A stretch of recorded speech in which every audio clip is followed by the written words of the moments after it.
Hello, good evening to all of you who have come here today on this Friday evening. We are getting people as we speak, people keep trickling in.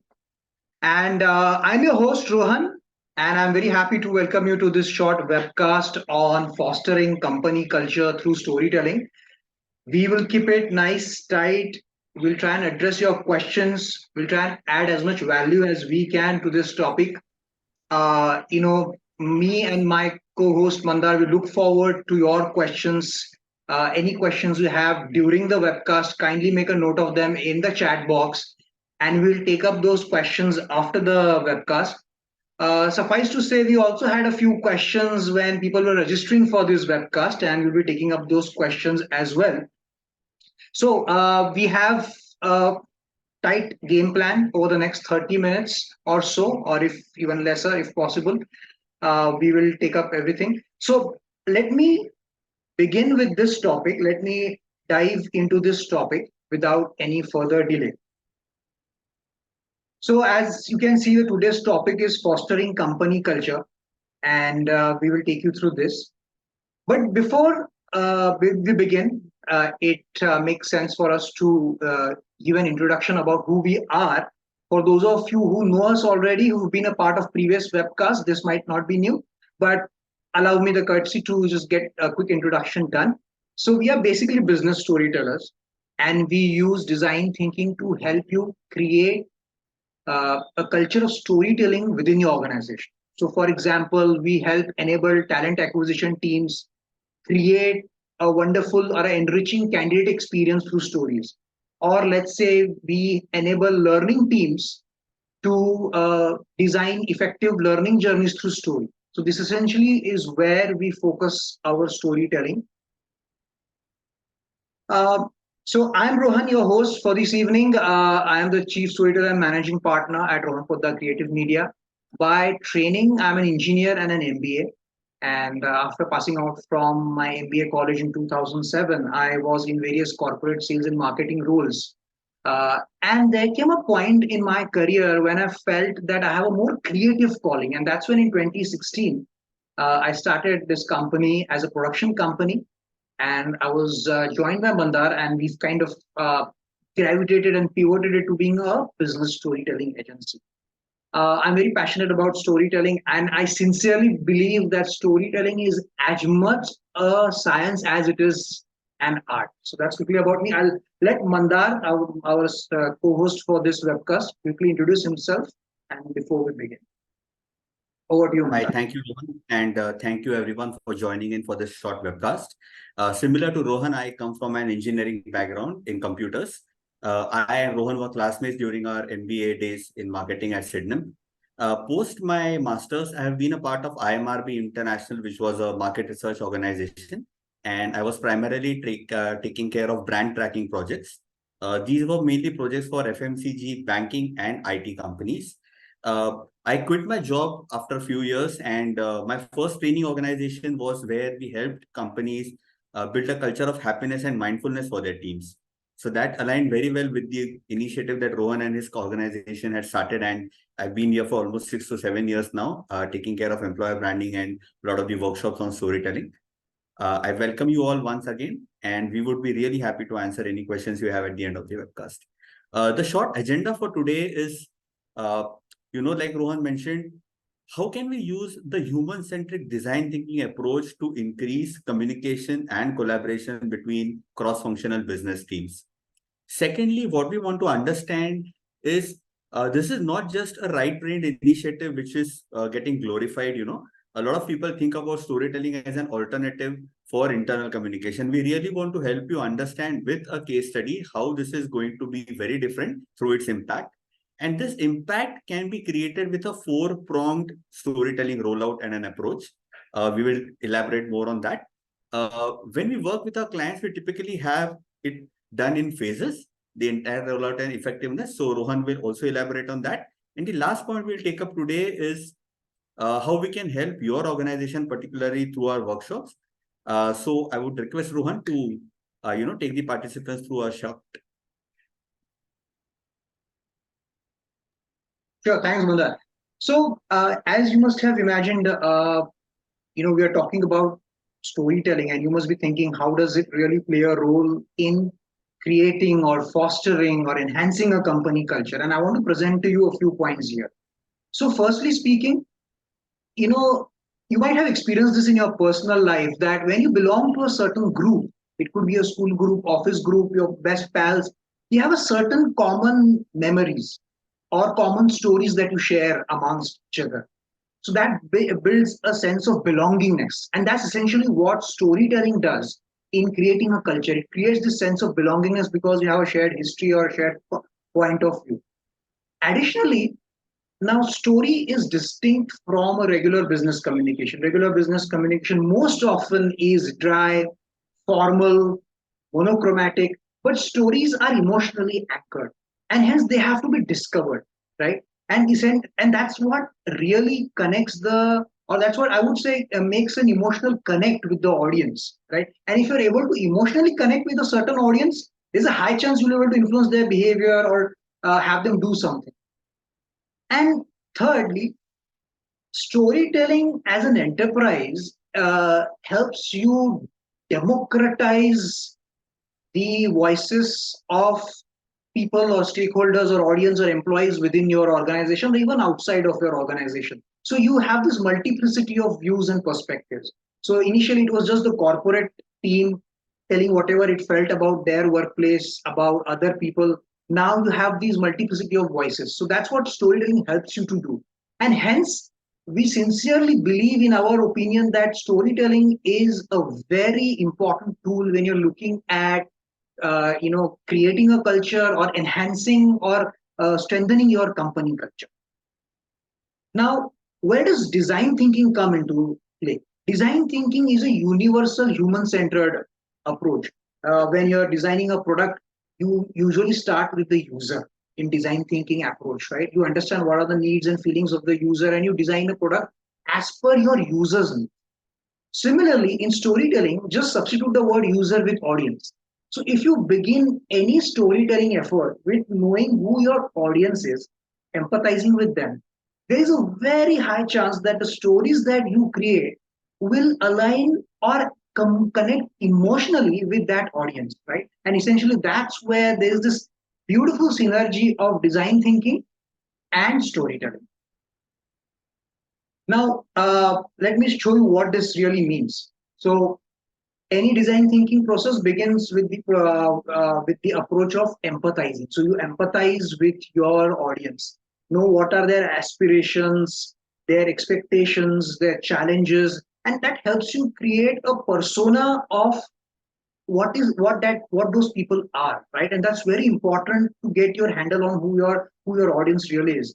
This helps you then to discover some critical areas or moments where you can improve your communication through storytelling. So for example, in an onboarding process, it could be the interview, which is a critical area where you could use storytelling. Or in for example, in a learning kind of an environment, it could be the learning content itself. That could be a critical storytelling moment. If you're doing an in-house training session, maybe you could use stories within the training session itself. So what are we trying to do here is we're trying to discover what are those areas where we can potentially do stories, which then helps us to create a how might we statement. Now, I am sure most of you would agree that any complex problem, if you were to articulate in a very simple sentence, it brings an immense amount of clarity, right? So how might we statement is good, and I'll come to that in this presentation, and I'll tell you what that looks like, what a how might we statement looks like. But suffice to say, at this point in time, that once you write it down, your mind starts working. You then get into divergent thinking, where you are then creating options, right? Basically, you're creating different narratives to create a story.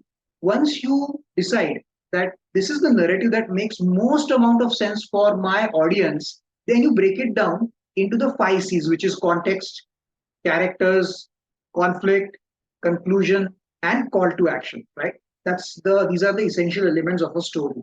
And then last but not the least is the narrate part, where you essentially expose a sample set of your target audience to what the story you're creating and get their feedback. And if you feel the need to revise it, then you go back to the drawing board and do this. So this is essentially how the design thinking process relates to storytelling? You're on mute, Mandar. Yeah, thanks, Rohan. So, like we mentioned earlier, rather than thinking of storytelling as a purely creative approach, this is how we have integrated a very structured design thinking approach into it. What we would like to do today is take you through a small case study with one of our clients. When we started the assignment, one of the key values that they wanted to inculcate in their workforce and spread it really big was dare to dream big. So this entire workshop that we organized for them was based on how will this value be inculcated, the stories that they can create for this. Now, before we take a value ahead, quite often it is very important for the workforce to visualize what kind of daily behavior is expected from them to demonstrate this value. Without this, what happens is a value will remain like some glossy words put on a glass wall at the front of your office. Now these were the behaviors which we came about in this entire workshop, which resonate closely with this value of daring to dream big, bold decision making, because in a cutthroat competition for a fintech company, it is very important to stay on your toes. The market is changing every quarter, so you need to take bold decisions to close your business, to be on top of the game. For this, what is critical is a growth mindset. Now, when I say growth mindset, is not just for the sales team, but also for the product development team, for the TA team, which is recruiting talent, for the employee experience team, which is creating an amazing experience for being in the organization. So how can everyone align to this growth mindset to make that organization big? For that, the third behavior which came about was cross-functional teams displaying a collaborative and an innovative attitude. So these were the three behaviors which we wanted to integrate into the company culture through the storytelling initiative. Now, for this, what we did is there are certain narratives typically which can be taken up, right? So the first narrative that we wanted to integrate into this was based on a how might we statement that got designed. Now, when I say a how might we statement, it has three components to it. It has the stakeholders, it has an end output, and it has a certain critical value which is attached to it. For example, here, encouraging a growth mindset, the value was the output that we want. The stakeholders are the young recruits. And what is the purpose of doing this? The purpose was to make sure that this value is displayed as a behavior. So for this intention, we designed two stories with this entire team. The first story using this how might we narrative was of a young software developer who's just fresh into the organization, who on his own initiative with his own innovative ideas creates a use case for AI, right, in certain merchant payment methods. Now, this is a story which clearly symbolizes the value of dreaming big. And obviously, he would not be able to do it alone. He would be collaborating with cross-functional teams. So that is a story that we helped them capture. The second story was again of a young sales executive who quite often is going to the hinterlands of India, because these fintech companies spend the most amount of growth there. So how would he go to the hinterlands, enroll these merchants, and integrate them into the digital economy of our country? That is the second story that was designed.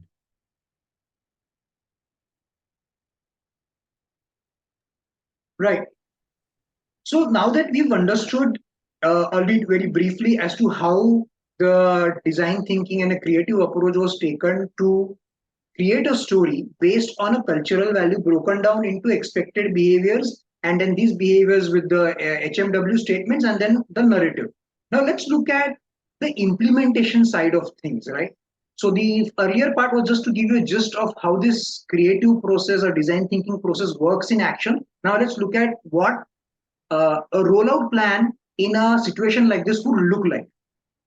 So first of all, every culture initiative has a certain set of ambassadors. Who are these ambassadors? These ambassadors could be your leaders, HODs, people of influence within the organization. What if we enlist them as ambassadors and help them imbibe business storytelling skills?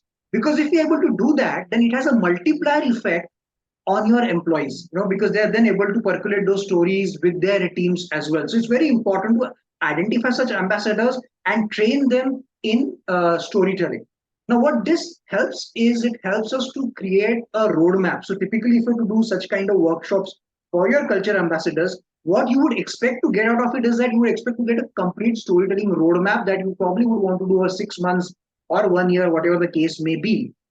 Now, once you have that roadmap that comes out of this workshop, you want to then materialize it into, or look at it or break it down into, what kind of digital campaigns can we do, what kind of physical activations we need to do, so that the message of culture values get percolated to the last employee or throughout the organization. So that's where you need these campaigns and physical activations.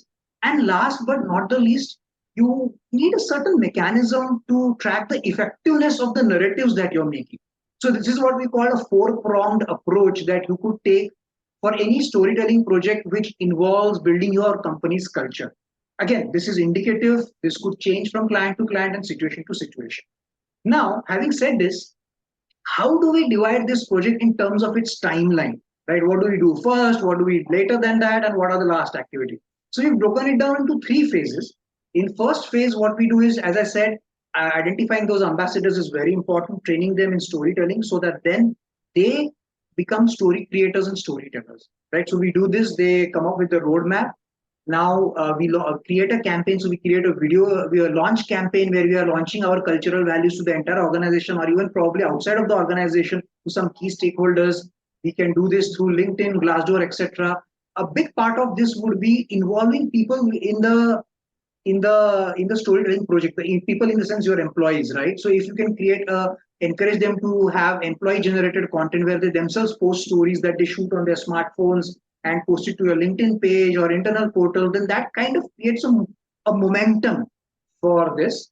And thirdly, we would then roll out the 48 stories or whatever number of stories that we've come up from the storytelling workshop over a 6 month period across different touch points and channels. We will do some value to behavior activation and office premises. This could look something like having standees or having wall hangings. It could be digital, like a desktop screen, etc., etc. Those kinds of things. So it's complete rollout. So these are the three broad phases in which we could roll out a potential storytelling project. Of course, effectiveness is something that we need to track. Now, the first way to is, of course, in digital campaigns, engagement will matter to you. How many people are watching the videos or listening to the podcast or commenting, liking, etc. Those things, those tactical metrics. Other than that, you would also want to probably create some story ideas and get a qualitative feedback from your actual employees, right? It could be some critical set of employees that you get this feedback from to really hone in and sharpen the stories that you're creating. So this is a second way you can track the effectiveness of the stories that you're making.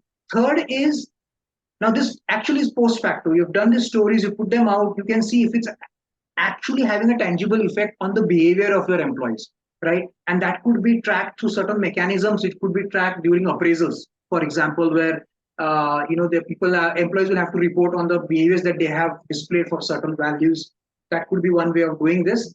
And last but not the least, your employee engagement scores, have they changed after this exercise? So the timing of this is very crucial. When you do these initiatives is very crucial, but this is just an indicator of what all effectiveness parameters that you could be tracking in a storytelling project that will help you understand what are the impact you are having. Thanks, Rohan. What's more important to understand over here is when we say cross-functional business teams can be a part of this learning initiative to imbibe storytelling as a value. Uh, Through our learning initiatives, we have three flavors of this particular workshop. The first is what we call as a storytelling dive camp, the idea camp, and a lead camp. A dive camp is typically for building the storytelling culture where the end user or the audience is going to be someone in-house, right? Your employees. For the idea camp, the main participants will be your brand teams, which will be rolling out digital campaigns where a lot of creative juices need to be taken care of. These all are 1 or 2 day workshops depending on the customized themes, the number of participants from various cross-functional areas of your business. And the last one is something which is specifically curated for your leadership. To give you a small example, let's see a company which is rolling out a change initiative. There's a merger acquisition that has taken place, or certain new values that are getting integrated, a new business vertical that is getting launched. Now, these are appropriate moments where the leaders also need to create these stories so that the workforce is aligned to the future that is coming up. So these are the three flavors of the storytelling workshop that we offer to you as organizations. Now it's time for some questions that we received before the webinar. We had about 15 or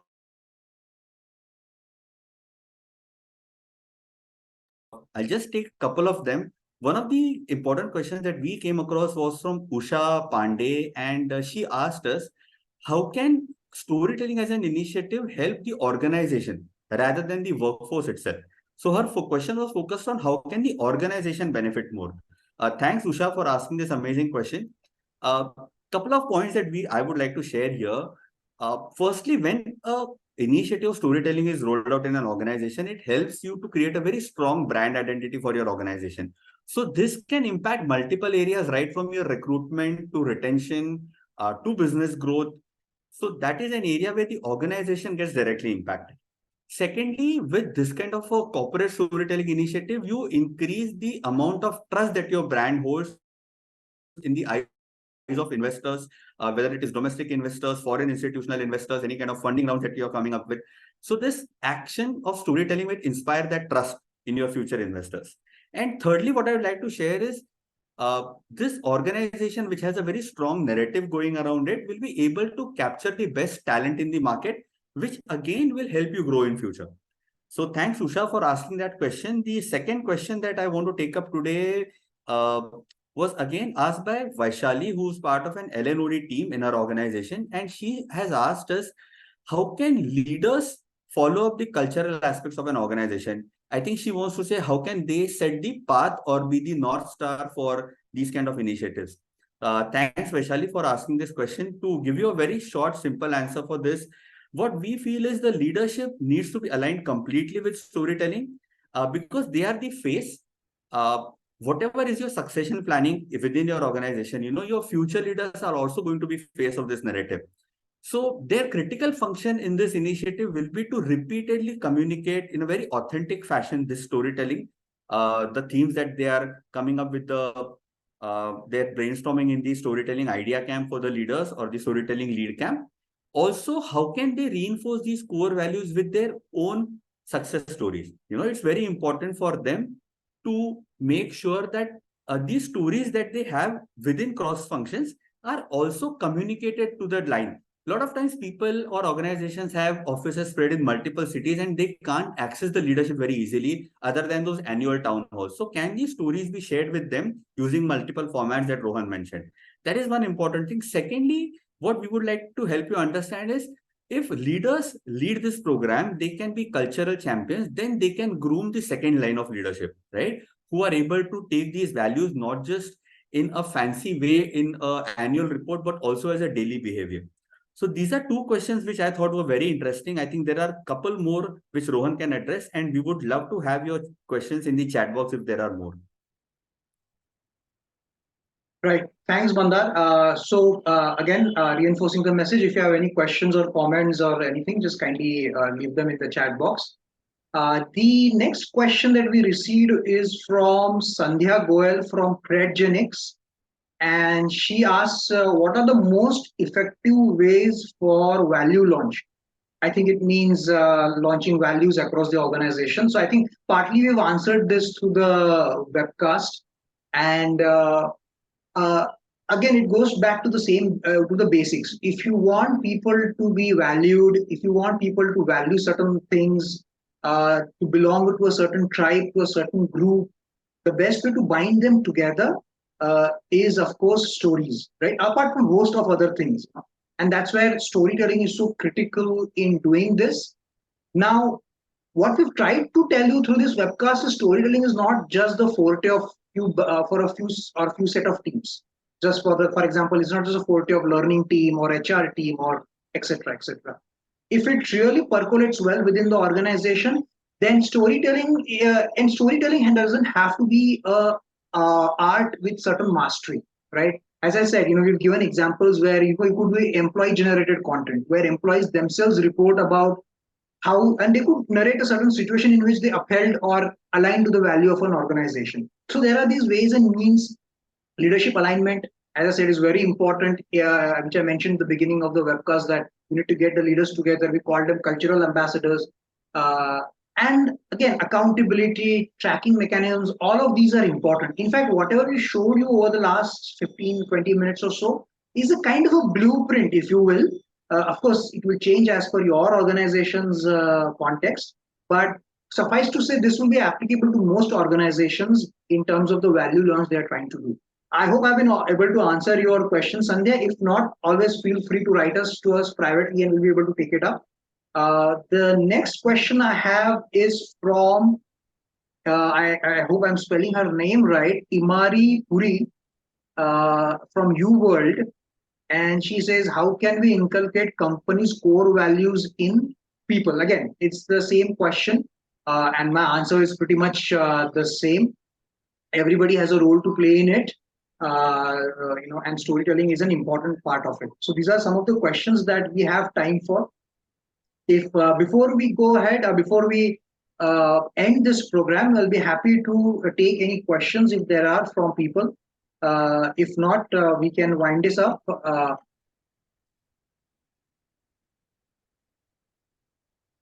Right. Okay. Just before we part,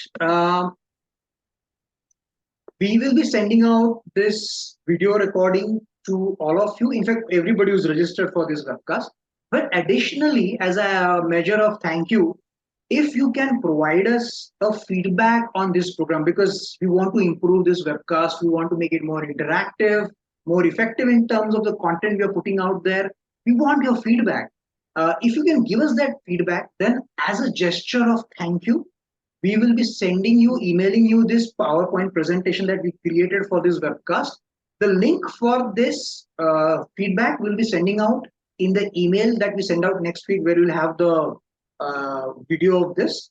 For any other queries, write an email to storytelling@rohanpoddar.com. We are there to address you. We are very quick, by the way, in answering and responding to queries. I hope we've been able to answer. Again, we have a certain timeline that we follow, and hence this is, as I mentioned in the beginning, it's quick and tight, but we were happy to take this. I have this one question from Amita Nehra. She's asking, what is there in art of storytelling which has not been done earlier in the organizations? Well, I think this question needs to have a certain context, because there are a lot of things that have not been done in organizations. But as I mentioned, and that we believe that storytelling is both an art and a science. Science because there is a design thinking approach. Art because you need to ideate, run your creative juices, use your right brain thinking to come up with stories. And that's where it's a beautiful amalgamation of both the left brain and the right brain process, and ideation, and reaching out to people, empathizing with them. So it's whole process that makes up for it. Now, some organizations do a part of it. Maybe there might be some organizations who do the entire part of it. They completely empathize with their employees. They have creative functions within their team, or able to come up with really great stories. But these are different components that work together. So I'm not sure how can answer your question, Amita. But again, it's the storytelling that matters. It's a collaborative effort. It's an iterative effort. You might go back to drawing board again and come back again, but it's a discipline nonetheless. It's a discipline. It's a way of doing things. I'm not sure if I'm able to answer your question, Amita, but I've tried my best. And if you think you need more answers, just feel free to hit us up after this webinar, and we'll be happy to answer your queries. So thank you so much, people, for making time on this Friday evening and coming here. As I said, we'll be mailing you this recording.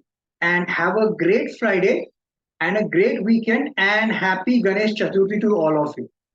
Thank you. See you.